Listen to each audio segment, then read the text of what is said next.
Hello, my name's Philip Johnson. I live in Stoke-on-Trent and I'm 60 years old in September. And this is my wife, Jill.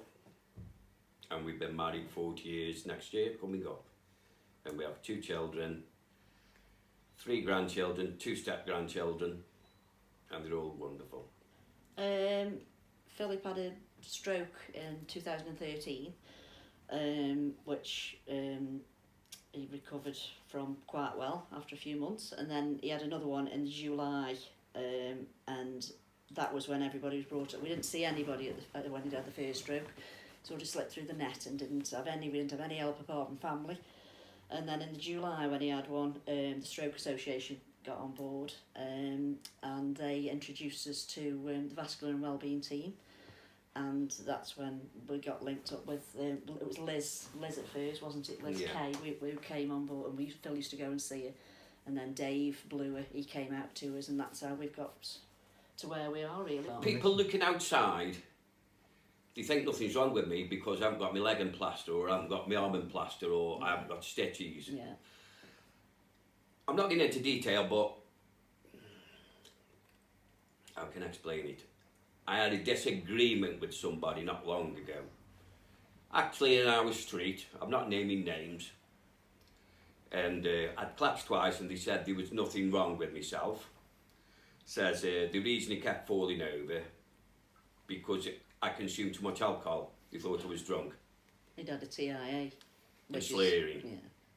Yeah. And you know, and that was upsetting, that was, because again, nobody knew. Because they thought, because your leg isn't in plaster, or you're on crutches, nothing wrong with you. We picked up, me and the family, the children, short-term memory was the worst one, wasn't it? Yeah. I think that was, he was, he was asking me things, and I used to think, he's asked me that about 4 or 5 times, and then it got worse and worse. You know, I keep repeating myself, and I don't know I'm doing it. Yeah, then he left the tap on, so I've had the kitchen flooded twice, he's left the gas on, and the water, it's things like that, and then it built up, and then he had the scans and everything, then they said, that he got the mixed dementia, at a young age really, early onset mixed dementia, they said he got. Since my doctor retired, which was a Dr. Wright, he used to call me up every month or so, 6 weeks, to have my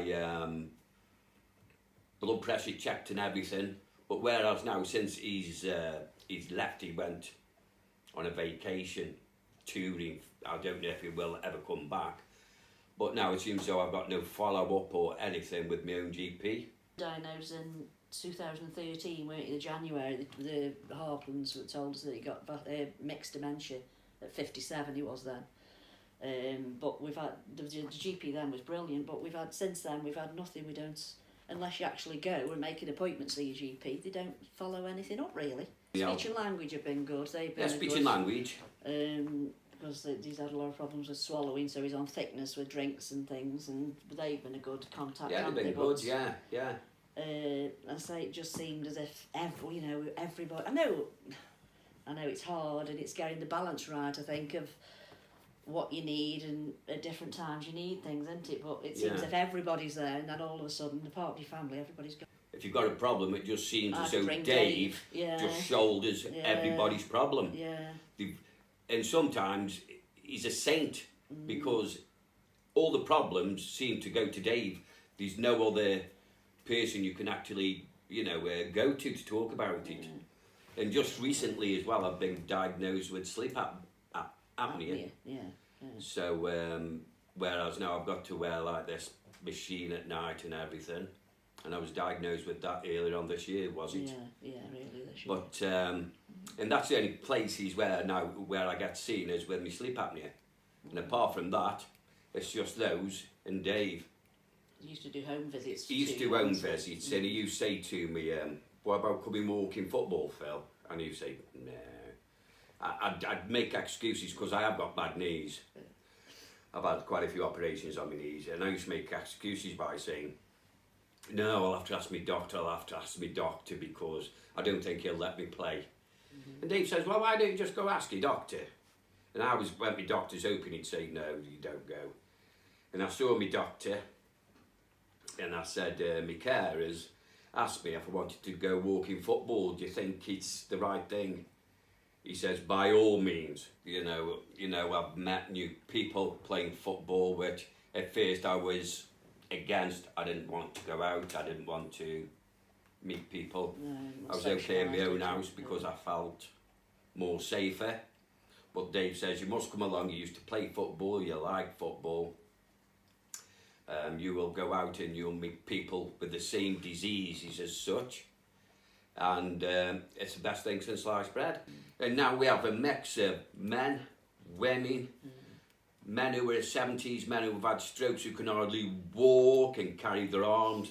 And it's just a brilliant 1 hour every fortnight where everybody just comes together. We have a good natter. I drop you off, don't I, then? Jill drops go watch me the off. last 10 minutes and pick him up. But you're all in the same boat, aren't Yeah. you? And you've got a good rapport going, really, aren't you? I've got one of those Fitbit watches on, and the other week I did nearly 4 miles walking football. If I saw somebody, even if they don't play the game, come out and do it, because you meet so many people, and the fun and humour you have, and you just have a laugh and a joke between yourselves, and it's a good hour well spent. What I'd like to say to Dave is, you're not a bad footballer, mate. The odd time you try and nutmeg me, and I'll probably nutmeg you once or twice, but you'll do it more than me. Know about the football, I mean. He still thinks he's 13, going on 60. But yeah, he's still got it, Dave, as in and you're just a great chap, Dave. Absolutely brilliant, and thanks for getting me out of the rut.